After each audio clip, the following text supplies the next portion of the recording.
PS4 news కి స్వాగతం. ముందుగా ముఖ్యాంశాలు. హేమంత్ సోరెన్ ప్రమాణ స్వీకారం ఫిక్స్. జార్ఖండ్.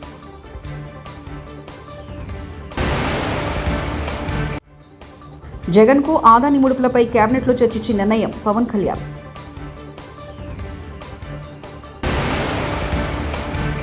సిఐడి మాజీ చీఫ్ సునీల్ కుమార్పై లుకౌట్ నోటీసులు ఇవ్వాలి. రఘురామ.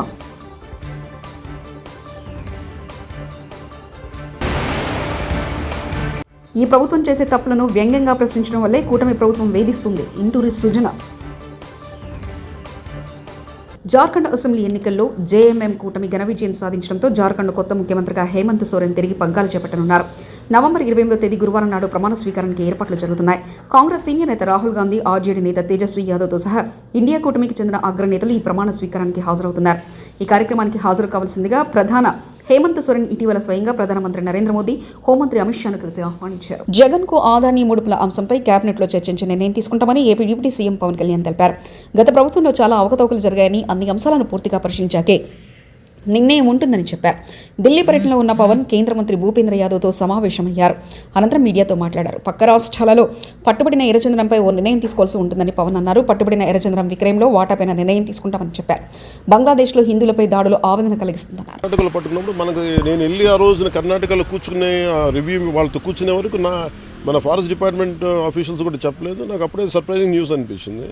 అది ఇటు వెళ్ళిపోతుంది. అదే ఎర్రచందనం ఉదాహరణకి నేపాల్లో దొరికితే, నేపాల్లో సంబంధించి ఇదే ఎర్రచందనం విదేశాల్లో దొరికితే మనకి ఇంటర్నేషనల్ ట్రీటీస్ ఉన్నాయి, మనం తిరిగి తెప్పించుకోవచ్చు.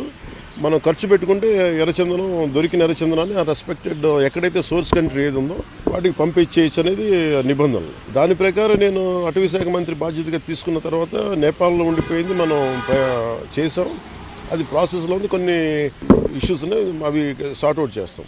అలాంటిది మన పక్క రాష్ట్రాల్లో దొరికినప్పుడు నేను అడిగింది ఏంటంటే, అలాంటి ట్రీటీస్ ఏమి లేవా మనకి అన్నాను. లేదు, మీరు ప్రయత్నం చేస్తున్నాం అంటే, అంతకుముందు 23లో ఒక నోడల్ ఏజెన్సీ పెట్టాలని ఒక ప్రయత్నం ఉంది. అప్పుడు గవర్నమెంట్ దాన్ని ముందుకు తీసుకెళ్ళలేదు. సో నేను తిరిగి దాన్ని రివైవ్ చేసి భూపేంద్ర యాదవ్ గారి దృష్టికి తీసుకొస్తే ఆయన ఈ రోజున అపాయింట్మెంట్ ఇచ్చారు. మేము అడిగింది ఏంటంటే, ఒక నోడల్ ఏజెన్సీ ఉంది, దానికి ఎక్కడైతే ఎర్రచందనం దొరుకుద్దో ఏ రాజ్యాలు, ఆంధ్రప్రదేశ్ సోర్స్ అది ఎర్రచందనం, ఇక్కడ దొరికిన ఎర్రచందనం, లేదంటే ఉదాహరణకి కర్ణాటకలో మనకి శ్రీగంధం చెట్లు దొరికినా కానీ ఎక్కడైతే పక్క రాష్ట్రాల్లో పట్టుబడతాయో ఆ పట్టుబడిన చోట తిరిగి వాళ్ళకి చేరవేసేలాగా, లేదంటే అమ్మేస్తే వచ్చిన రెవెన్యూని ఒక 60-40 నిష్పత్తులు అంటే సోర్స్, ఉదాహరణకి ఎర్రచంద్రం మంద అయితే మనకి 60% వచ్చేలాగా, ఆ పట్టుబడ్డ రాష్ట్రంలో 40% వచ్చేలాగా అలాంటిది నిబంధన ఏదైనా చేయమని రిక్వెస్ట్ చేశారు. సార్, ఈ అదానీ కంపెనీతో చేసుకున్న గత ప్రభుత్వం చేసుకున్నటువంటి విద్యుత్ ఒప్పందాలపైన రాష్ట్ర ప్రభుత్వం ఏ వైఖరి తీసుకోబోతుంది, వాటిని రద్దు చేయబోతున్నట్లుగా కేంద్రాన్ని దర్యాప్తు జరిపించాలని కోరబోతున్నట్లుగా వార్తలు వస్తున్నాయి. ఇది ఒక్కసారి మేము కేబినెట్ మీటింగ్లో కూర్చొని గౌరవ ముఖ్యమంత్రి శ్రీ చంద్రబాబు నాయుడు గారు ఆధ్వర్యంలో దీన్ని ఎలా ముందుకు తీసుకెళ్ళాలి. ఎందుకంటే మేము 7 పేపర్స్ చేసినప్పుడు జనరల్గా ఒక ప్రెస్ మీట్లో చెప్పలేదు. దానికి చాలా త్వరగా ఎక్సర్సైజ్ చేసాం, చాలా లోతుగా అధ్యయనం జరిపిన తర్వాత కానీ మాట్లాడలేదు. ఇది కూడా సెన్సిటివ్ ఇష్యూ. ఎందుకంటే నాకు అనిపిస్తుంది ఏంటంటే, వ్యక్తిగతంగా ఇది ఒకటి ఖచ్చితంగా గత ప్రభుత్వం చాలా అవకతవకలు జరిగినాయి. తనను కస్టడీలో చిత్రహింసలు పెట్టిన కేసులో సిఐడి మాజీ చీఫ్ సునీల్ కుమార్ విదేశాలకు పారిపోకుండా లుకౌట్ నోటీసులు జారీ చేయాలని రఘురామకృష్ణరాజు కోరారు. సిఐడి మాజీ అదనపు ఎస్పీ విజయపాల్ అరెస్ట్ను ఆయన స్వాగతించారు. తనను కొట్టిన వారందరూ జైలుకు వెళ్లడం ఖాయమన్నారు. రఘురామకృష్ణరాజును కస్టడీలో విధించిన కేసులో విజయపాల్ను మంగళవారం అరెస్ట్ చేసిన విషయం తెలిసిందే. అతనికి చెల్లింది. ఎట్టకేలకు నిన్న సాయంత్రం సుప్రీంకోర్టు కూడా తిరస్కరించిన తర్వాత ఆయన అరెస్ట్ ని ధృవీకరించినట్టుగా మీడియాలో చూసాం.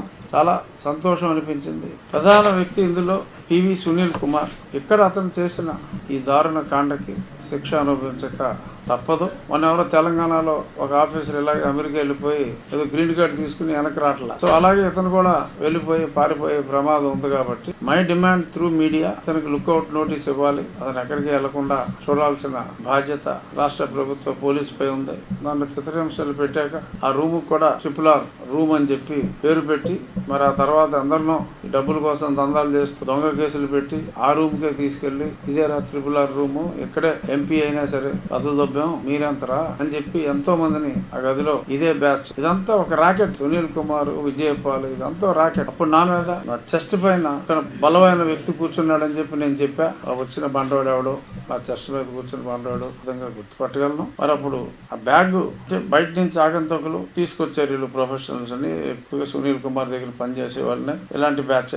వాళ్ళకి ఒకడు బ్యాగ్ లో కిట్ ఇచ్చాడు. ఏంటి నన్ను కొడతానికి వాడిని కర్ర, తాడు, ఆ రబ్బర్ బెల్ట్ ఉన్న ఆ బ్యాట్. ఆ కిట్ ఇచ్చినోడు ఎవడో కూడా నా దగ్గర సమాచారం ఉంది. ఇటువంటి బ్యాచ్ అందరూ కలిసి కూటమి నేతలు కమిషన్ల కోసమే సిగపట్లు పడుతున్నారని వైఎస్ఆర్సీపీ అధికార ప్రతినిధి పుత్ర శివశంకర్ ఆరోపించారు.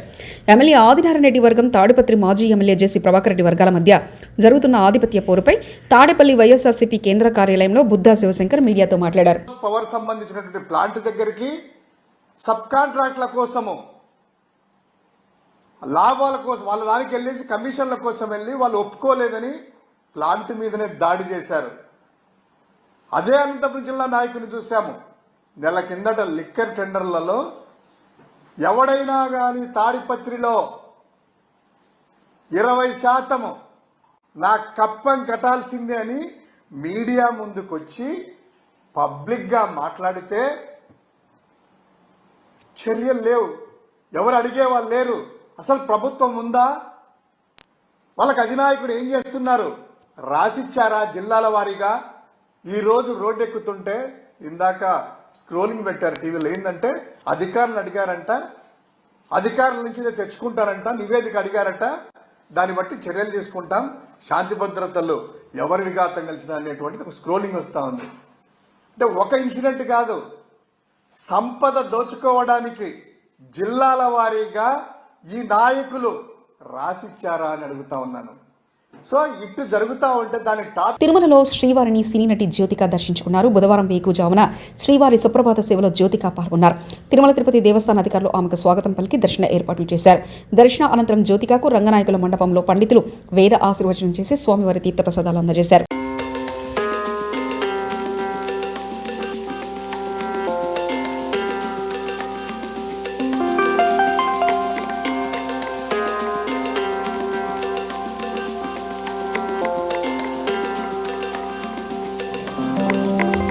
కేంద్ర ప్రభుత్వం అనుమతులు ఇచ్చిన దిలావర్పూర్ ఈథనాల్ ఫ్యాక్టరీ పనులు ప్రస్తుతం ఆపేయడం జరిగింది. ఎవరు ఎలాంటి వందతులు నమ్మొద్దని నిర్మల్ జిల్లా ఎస్పీ జానకి వ్యాఖ్యానించారు. రోజులు ఈ ఫ్యాక్టరీ పనులు నిలిపివేయబడతాయి. తర్వాత సెంట్రల్ గవర్నమెంట్ కి వీళ్ళు స్టేట్ గవర్నమెంట్ ఏదైతే ఉందో వాళ్ళు రిపోర్ట్ పంపిస్తారు. తర్వాత యాక్షన్ తీసుకోవడం జరుగుతుంది. ఇది సెంట్రల్ గవర్నమెంట్ పర్మిషన్ ఇచ్చినా కూడా స్టేట్ గవర్నమెంట్ దీని అబేయన్స్ లో పెట్టే అధికారం ఉంది.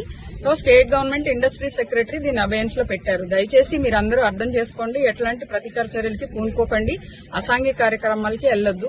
నిర్మల్ పోలీస్ మీ పోలీస్, మేముండేది మీకోసం. అవినీతి చేయడంలో తనను మించిన వారు లేరని ఏపీ మాజీ సీఎం జగన్మోహన్ రెడ్డి మరోసారి నిరూపించారని AP state aquaculture development authority chairman Anam Venkataramanareddy అన్నారు. పారిశ్రామికవేత్త గౌతమ్ అదానీ విద్యుత్ కొనుగోలులో జగన్ రెడ్డికి $200 మిలియన్ లంచం ముట్టిందని ఆనం ఆరోపించారు. అవినీతిలో వైసీపీ అధినేతకు మించిన మరో వ్యక్తి లేడని అమెరికా దర్యాప్తు సంస్థ FBI తేల్చిందని ఆయన తెలిపారు. జ్యూరీ ట్రయల్ బై డిమాండ్ ప్రకారం సంవత్సరంలో జగన్ రెడ్డి భాగోతం మొత్తం FBI బట్టబయలు చేయనుందని అన్నారు. ఈ కేసు నుంచి ఎవరూ తప్పించుకునే అవకాశం లేదని ఆనం చెప్పారు. జూన్ 2020లో అగ్రిమెంట్ చేసుకుంది. జూన్ 2020లో అగ్రిమెంట్ చేసుకుంది.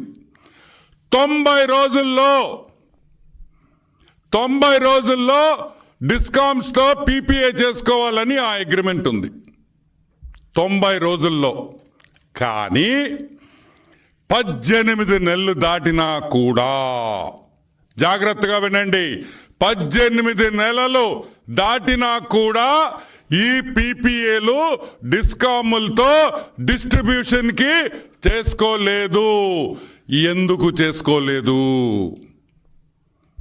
SCCI సెంట్రల్ గవర్నమెంట్ ఏజెన్సీ స్టేట్స్కి పవర్ కొనుక్కోండ్రా నాయనా, మేము 9000 మెగావాట్లు సోలార్ పవర్ మా దగ్గర ఉందిరా అబ్బయ్య, వచ్చి కొనుక్కోండ్రా అంటే ఒక్క స్టేట్ గవర్నమెంట్ కూడా రాలేదు, ముందుకు రాలేదు కాదు, దండం పెడతాం, మాకు వద్దయ్యా మీ పవరు అన్నారు. ఏమన్నారు? మీ పవర్ మాకు వద్దు. ఎందుకొద్దు? మీకు ఎందుకు వద్దంటే మీ రేటు అక్కడుంది, మాకు కావాల్సిన రేటు ఇక్కడుంది. కుదరదు, రేట్లు కుదరవు. సోలార్ ప్యానెల్స్ కాస్ట్ తగ్గిపోతున్నాయి, సోలార్ జనరేషన్ కాస్టే తగ్గిపోతుంది. మాకు ఇంకా చౌకగా వస్తుంది, చీప్గా వస్తుంది, తక్కువ ధరకు వస్తుంది. మాకు వద్దురా బాబోయ్ అని చెప్పిన డిస్కామ్స్ అన్ని. ఏ డిస్కామ్స్? ఆంధ్ర రాష్ట్రంలో ఉండే డిస్కామ్స్ ఒకటే కాదు, భారతదేశంలో ఉండే ప్రతి డిస్కామ్, ఎలక్ట్రిసిటీ డిస్ట్రిబ్యూషన్ చేసే ప్రతి డిస్కామ్ భారతదేశంలో ప్రతి ఒక్కరు చెప్పింది ఒకటే పాయింట్, మాకు వద్దు వద్దు వద్దు వద్దు వద్దు వద్దు వద్దు. కానీ జగన్మోహన్ రెడ్డి ఏమన్నాడు? కావాలి కావాలి కావాలి కావాలి కావాలి అన్నాడు.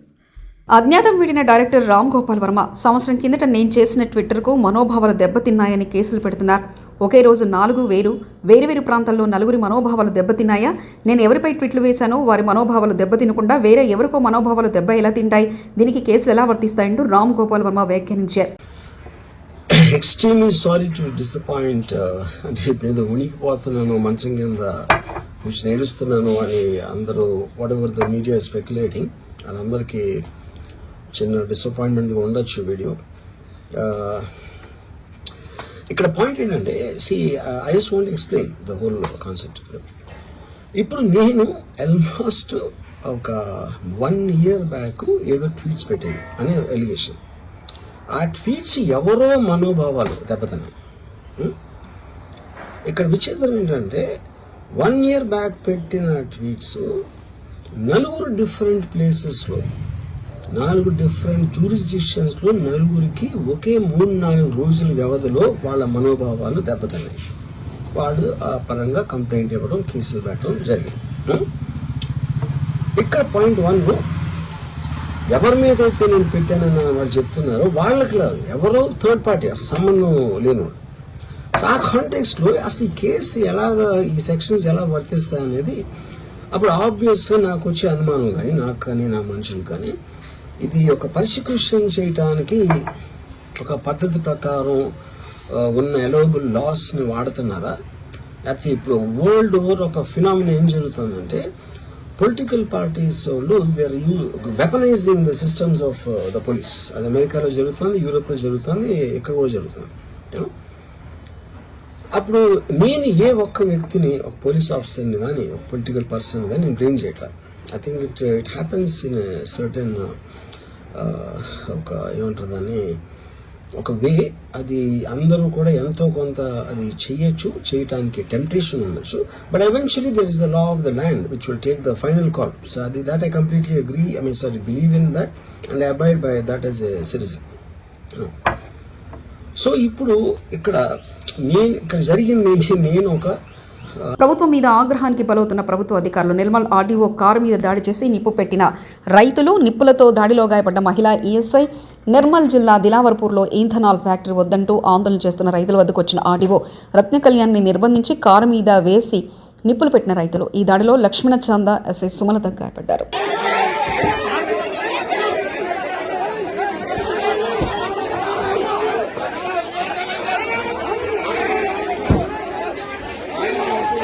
ప్రభుత్వం నా భర్తను వేధిస్తుంది, ఏ పోస్టుల గురించి కేసులు పెడుతున్నారు, ఎవరు పెడుతున్నారు, పోలీసులు ఎందుకు చెప్పడం లేదు, సంతకాల కోసమని చెప్పి పోలీస్ స్టేషన్ నుంచి వచ్చి నా భర్తను తీసుకెళ్లారు, పైనుంచి ప్రెజర్ రావడం వల్లే కేసులు పెడుతున్నామని పోలీసులు చెప్తున్నారు.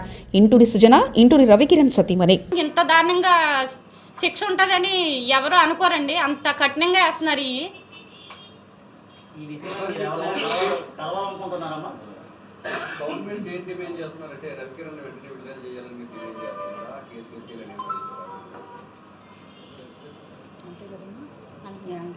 న్యాయం చేయండి నాకు. అతని మీద అసలు ఏం కేసులు పెడుతున్నారో చెప్పండి, దేనికి పెడుతున్నారో చెప్పండి. ఎఫ్ఐఆర్ కాపీలు అవన్నీ నాకు చూపియండి, దేనికి పెడుతున్నారు, ఏ పోస్టులకి ఆయన కేసు పెట్టారో, అసలు ఎవరు పెడుతున్నారు కేసులు ఈయన మీద. అసలు నాకు ఎటువంటి ఇంటిమేషన్ లేదండి. వాళ్ళు అరెస్ట్ చేసినప్పుడు వస్తున్నారు, సంతకం అంటున్నారు, తీసుకెళ్తున్నారు, ఇంటికి వచ్చి మరీ తీసుకెళ్తున్నారు. ప్రభుత్వమే పెట్టిందండి. మా ఎదురుగుండా ఏం జరిగింది మొన్న మహారాణిపేట పోలీస్ స్టేషన్ లో మేము అక్కడే ఉన్నాము. ఇతన్ని తీసుకుని వెళ్తున్నారు, ఎవరో ఒక హేమంత్ సోరెన్ ప్రమాణ స్వీకారం ఫిక్స్. జార్ఖండ్.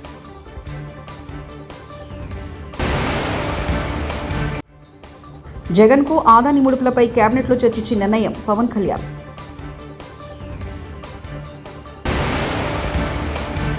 సిఐడి మాజీ చీఫ్ సునీల్ కుమార్పై లుకౌట్ నోటీసులు ఇవ్వాలి. రఘురామ.